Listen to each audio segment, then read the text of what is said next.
Hello guys, welcome to my YouTube channel. I hope आप सब बहुत बढ़िया होंगे। तो जैसे कि हमने पिछले लेक्चर में 4.3 की क्वेश्चन नंबर 4, 5 कंप्लीट कर लिए थे और आज हम उससे नेक्स्ट क्वेश्चन करेंगे।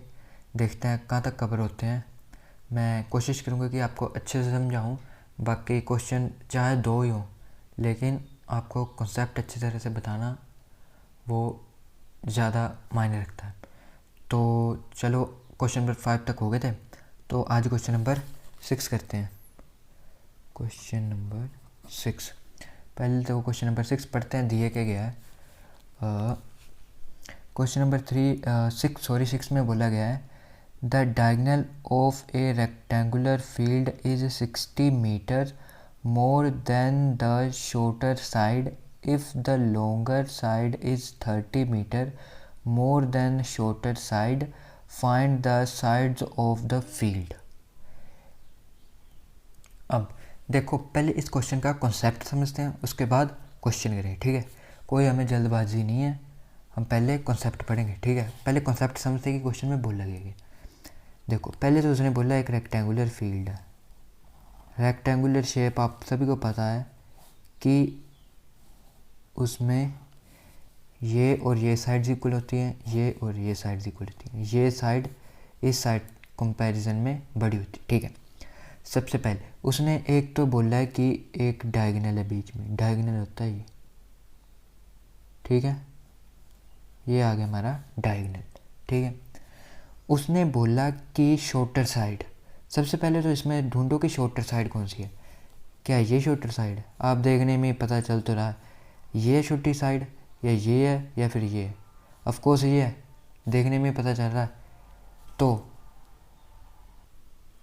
क्वेश्चन में बोला गया है कि जो डायगोनल है रेक्टेंगुलर फील्ड का, ये है डायगोनल मेरा। ठीक है, जो ये मेरा डायगोनल है ये मेरा शॉर्टर साइड से 60 मीटर्स बड़ा। एक मिनट देखने दो। ठीक है गाइज, ये जो डायगोनल है ये मेरा 60 मीटर बड़ा है शॉर्टर साइड से। ठीक है, और उसने बोला जो मेरा बेस है, ठीक है, longer side of rectangular field. अब खुद देखो, ये तो हमने शॉर्टर साइड बोली क्योंकि ये शॉर्ट है, और रेक्टेंगल की लॉन्गेस्ट साइड बताओ कौन सी होती है। ये तो शॉर्टर है, यही हुई, ये होती है ना बड़ी साइड, तो इसका मतलब ये है मेरी बड़ी साइड। ठीक है, और उसने बोला जो मेरी लॉन्गर साइड है वो शॉर्टर साइड से 30 ज़्यादा है। ये दोनों साइड्स इससे रिलेट कर रही हैं छोटी साइड से। ठीक है, तो कुछ ऐसी इक्वेशन बनानी पड़ेगी कि ये भी इसे लेट कर लेते हैं, इसको 60 प्लस कर देंगे मीटर, और इसको इससे 30 मीटर प्लस कर देंगे। ठीक है, तो क्या समझे? ठीक है ना, मैंने इसको x मान लिया, लेट कर लेते हैं, इसको मैंने x मान लिया। ठीक है, थोड़ी देर के लिए इसके x मान लो। एक मिनट, थोड़ा ब्लर हो गया। ठीक है, ये मेरा x आ गया। ठीक है, इसको बोला उसने कि ये शॉर्टर साइड से 60 मीटर ज़्यादा है। ठीक है, और जो ये लॉन्गर साइड ऑफ रेक्टेंगल की उसने बड़ी साइड बोली है। ठीक है, रेक्टेंगल की बड़ी साइड 30 मीटर ज़्यादा है शॉर्टर साइड से। ठीक है, तो ये बन गई मेरा फील्ड। तो अब क्वेश्चन कैसे स्टार्ट करेंगे? मैंने बोला है कि जिससे रिलेट करती है चीज़ उसे लेट कर लेते हैं। सबसे पहले ये भी इससे रिलेट कर रही थी, ये भी इससे रिलेट कर रही थी, क्यों ना हम इसे ही कुछ लेट कर लें। ठीक है, तो चलो स्टार्ट कर देते हैं। Let the shorter side of rectangular field b is equal to में x। मैंने जो छोटी साइड है उसे मैंने x मान लिया। ठीक है, अब डायगोनल है जो diagonal of our rectangular field वो कितना है, इससे 60 मीटर ज़्यादा, 60 मीटर से ज़्यादा, तो ये कितना हो गया x प्लस 60 मीटर्स। और अब longer side of rectangular field B, sorry इसमें बी नहीं लिखेंगे, जिसमें लेट होता है उसमें बी लिखते हैं, ठीक है। तो लॉन्गर साइड कितनी होगी, x प्लस शॉर्टर साइड से 30 ज़्यादा, तो x प्लस 30, ठीक है। आई होप आपको ये समझ आ गया होगा। और जो ये मैं लैंग्वेज लिखता हूँ ना, ये एग्ज़ाम में ज़रूर लिखनी है, इसके भी नंबर मिलते हैं। अच्छे से अगर आप प्रेजेंट करोगे एग्ज़ाम में तो एग्ज़ामिनर खुश होकर नंबर देता है, ठीक है। तो अच्छे से करना पहले, ठीक है। ये हो गया। अब देखो जो ये मेरी ट्रायंगल है, ठीक है। अब आप दिमाग लगाओ, उसने बोला रेक्टेंगल, रेक्टेंगल में हर एंगल कितना होता है, ये एंगल कितना है, ये एंगल कितना है, ये एंगल 90 डिग्री का एंगल है। तो इसने कोई कंडीशन मेरे को बोली नहीं तो पिछले क्वेश्चन में कुछ ना कुछ दिया होता था, जैसे कि उसने बोला था कि किन्हीं दो चीज़ों का प्रोडक्ट इसके बराबर है या इन दोनों का सम इसके बराबर है, ऐसे पिछले क्वेश्चन में दिए थे। इसमें कुछ दिया नहीं है, इसमें खुद दिमाग लगाना पड़ेगा कि हम इस पर क्या रूल लगा सकते हैं कि x की वैल्यू आ जाए। तो आप ध्यान से देखो, क्या ये मेरे पास ये इतना इतना रहने दो, इतना रहने दो, सिर्फ इसे देखो। मैं आपको एक बार इधर बना के बता देता हूँ, ऐसे ये देखो, ये 90 डिग्री ये वाला एंगल, और शॉर्टर साइड मेरी कौन सी है, शॉर्टर साइड मेरी ये है, शॉर्टर साइड है मेरी x, ठीक है। और ये कितनी है मेरी, ये x प्लस 30 और ये मेरा x प्लस 60। कुछ नहीं है, इसको ढको और ऐसे देखो, ये है 90 डिग्री का एंगल। अब इसको मैं अगर सीधा करूँगा तो ये मेरी ऐसी ट्रायंगल बन जाएगी, ठीक है। अब अगर आपको समझने में दिक्कत है तो मैं इसको नाम भी दे देता हूँ A B C D, ठीक है। AC स्क्वायर, ठीक है, इज इक्वल टू क्या होता है, हाइपोटेन्यूज का स्क्वायर, बेस का स्क्वायर प्लस परपेंडिकुलर का स्क्वायर। और यहाँ पे ये मेरा कौन सा है, ये आ गया, एक मिनट देखो, जो ये मेरी ट्रायंगल थी ये ऐसे आई, ए मेरा इधर आ गया, डी मेरा जो ये था वो ये पॉइंट है, और जो सी है वो मेरा ये है। कुछ नहीं करा, इसको बस उल्टा कर दो, ऐसी ट्रायंगल आ जाएगी। इससे आपको समझना थोड़ा इजी होगा। अब क्या पाइथागोरस थ्योरम क्या है बोलती है, हाइपोटेन्यूज का स्क्वायर, हाइपोटेन्यूज क्या है ए सी का square is equal to base का स्क्वायर डी सी का स्क्वायर प्लस परपेंडिकुलर का स्क्वायर ए डी का स्क्वायर, ठीक है।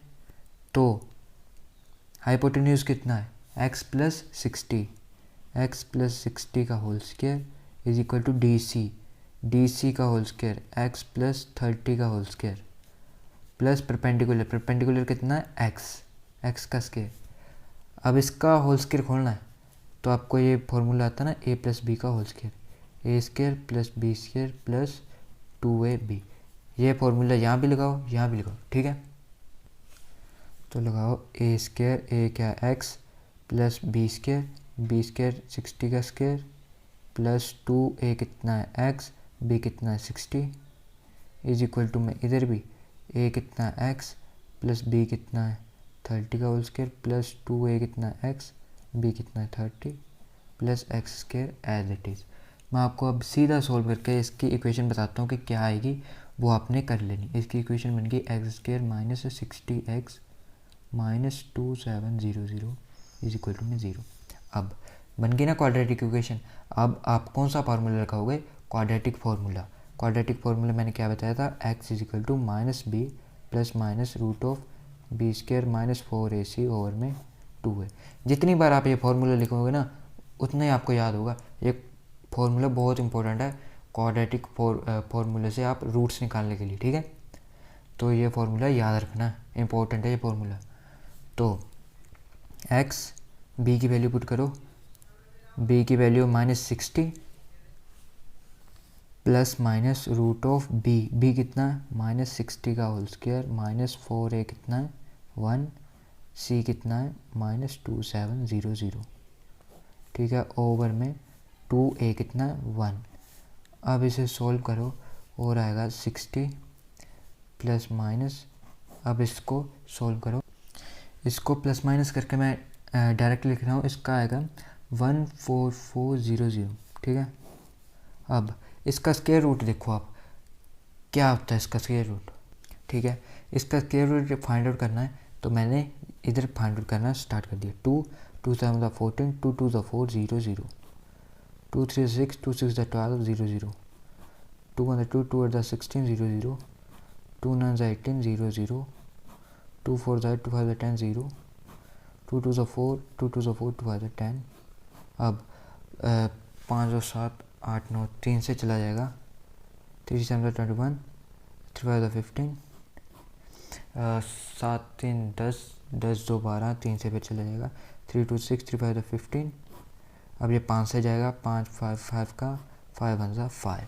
अब स्क्वायर रूट निकालो, ये 2 का पेयर बन गया, ये 2 का पेयर बन गया, ये 2 का पेयर बन गया, ये 2 का और ये 2 का, मतलब ये परफेक्ट स्क्वायर बन रहा है। तो इसमें से एक 2 आ गया, मैं आपको किधर यहाँ पर कर देता हूँ, बाद में लिख लेंगे नेक्स्ट। 2 इन दोनों की जगह एक 2, इन दोनों की जगह एक 2, इन दोनों की जगह एक 3, इन दोनों की जगह एक 5। अब इनको मल्टीप्लाई करो और वो इसकी जगह आ जाएगा 60, और इनको मल्टीप्लाई करके आएगा 120, ठीक है, ओवर में 2। तो अब x कितना आ गया, एक बार 60 प्लस करो इसके साथ और एक बार माइनस करो, एक बार 60 प्लस 120 ओवर 2 और एक बार x is equal to 60 minus 120 over में 2, ठीक है। अब x की वैल्यू क्या आएगी 90, और यहाँ पे x की वैल्यू क्या आएगी ये आएगी माइनस में। अब देखो क्वेश्चन क्या था, एक रेक्टेंगल थी, उसकी शॉर्टर साइड x थी, शॉर्टर साइड की ये वैल्यू आई है मेरे पास, एक 90 मीटर आई है, एक -30। आप खुद दिमाग लगाओ कि कभी लेंथ, कभी आपने ये सुना है कि यहाँ से मेरे घर से दिल्ली -100 किलोमीटर है, -100 किलोमीटर सुना है कभी? प्लस में तो बोलते हैं, नेगेटिव में कभी सुना है कि डिस्टेंस कभी माइनस में होती है? तो इसका मतलब ये कभी हो ही नहीं सकता, तो इसका मतलब ये मेरा करेक्ट आंसर है 90। तो यहाँ से क्या पता चला कि शॉर्टर साइड मेरी कितनी है, शॉर्टर साइड 90 मीटर है, और जो लॉन्गर साइड है, लॉन्गर साइड कितनी थी, लॉन्गर साइड थी x प्लस 30। x कितना है 90, 90 में 30 ऐड करो 120, ये है मेरी 120 और ये है मेरी 90। अगर आप डायगोनल निकालना चाहते हो तो x प्लस 60, x कितना है 90 प्लस 60, 90 में 60 ऐड कर दो 150 आ जाएगा, ठीक है। तो अब करते हैं नेक्स्ट क्वेश्चन। अब क्वेश्चन नंबर 7 पढ़ते हैं, क्या दिया गया है, the difference of squares of 2 numbers is 180, the square of the smaller number is 8 times the square of the smaller number is 8 times the larger number, find the 2 numbers. तो question में क्या बोला गया है, तो क्वेश्चन में basically बोला गया है कि 2 नंबर हैं, एक x है, एक मान लेता हूँ y है। 2 वेरिएबल में हमारी इक्वेशन हो गई नहीं, ठीक है, ये मैंने वैसे ही लेट कर लिया आपको समझाने के लिए, ठीक है।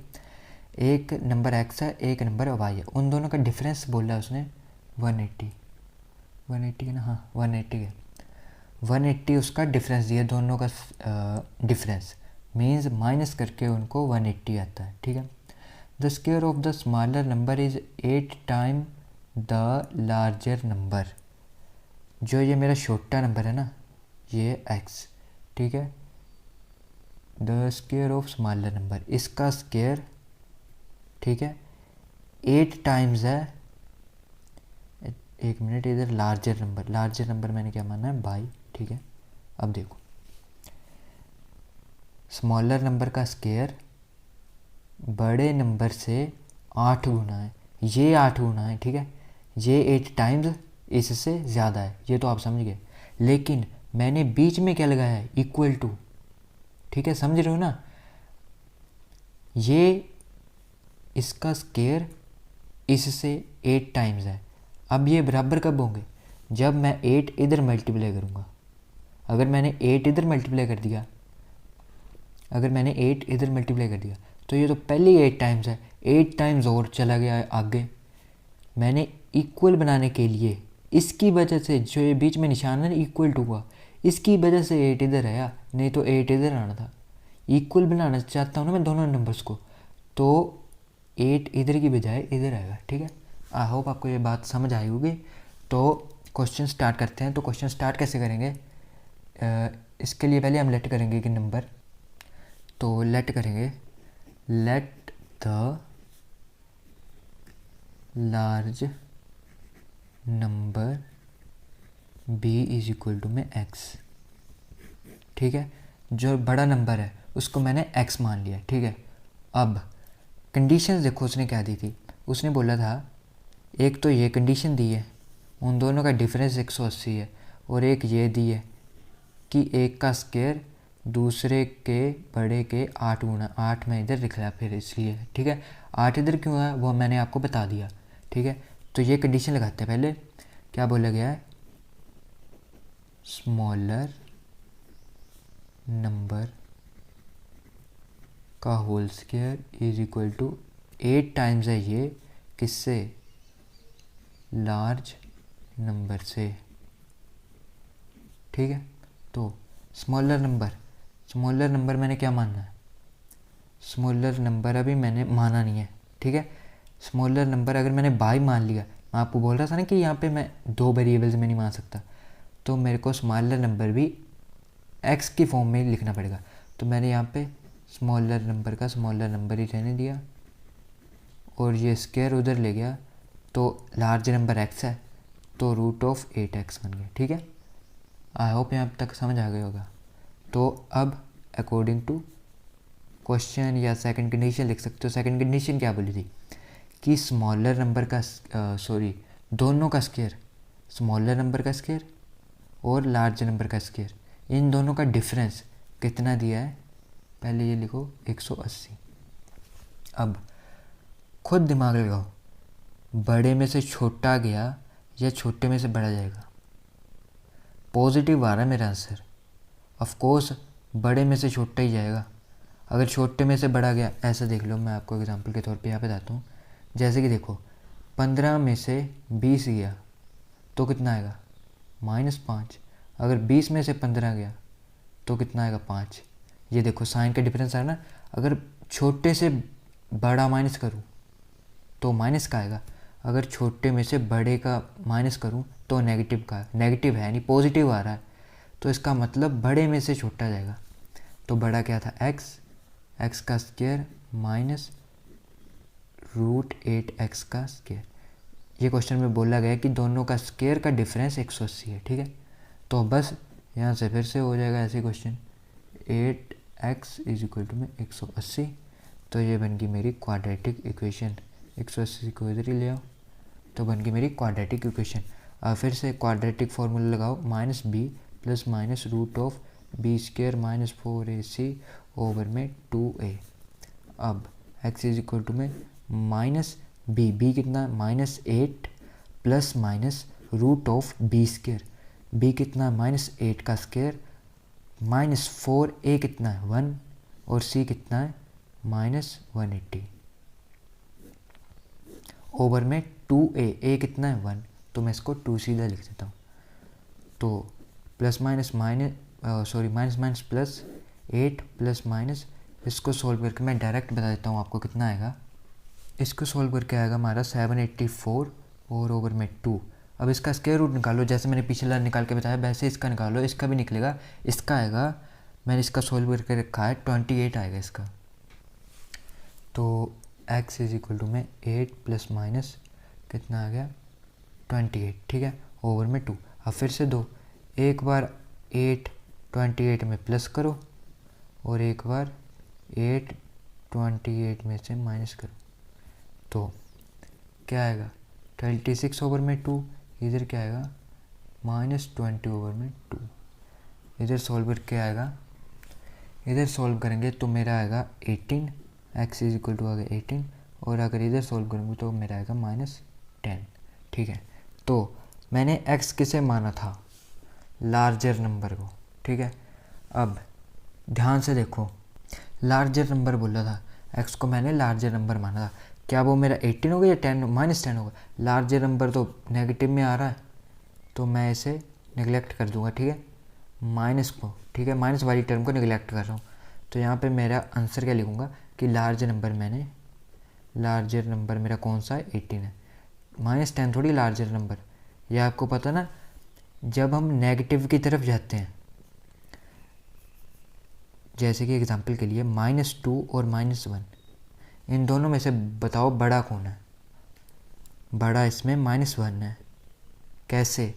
क्योंकि जब हम पॉजिटिव टर्म लेंगे तो 1 2 ऐसे देखो, इसमें से बड़ा है 2, और जब ये ही टर्म्स अब जब मैं नेगेटिव में लेता हूँ ना, अब यहाँ पे -100 ले लो, मैं आपको यहाँ पे बताता हूँ, -100 और -1, इन दोनों में से बड़ा बताओ कौन सा है? जितना अब छोटा होगा उतना ही वो बड़ा होगा। आई होप आपको ये बात समझ आ रही होगी, ये समझने वाली बात है। जितना माइनस में होता जाएगा ना, जितना माइनस में बड़ा नंबर होगा वो उतना ही छोटा नंबर होगा। अगर यही पॉजिटिव में होता ना, ये भी पॉजिटिव में होता और ये भी पॉजिटिव में होता, तो बड़ा कौन होता? तो ये बड़ा होता। अब ये नेगेटिव में था तो नेगेटिव में ये बड़ा होता। ठीक है, तो आई होप आपको ये 7th क्वेश्चन और 6th क्वेश्चन समझ आ गए होगा अच्छे से। तो आज की वीडियो में इतना ही, तो जल्द मिलते हैं नेक्स्ट वीडियो में। अगर वीडियो अच्छी लगी हो तो लाइक कर देना, चैनल पे नए हो तो सब्सक्राइब कर देना। जल्दी मिलते हैं नेक्स्ट वीडियो में, तब तक के लिए नमस्कार, बाय बाय।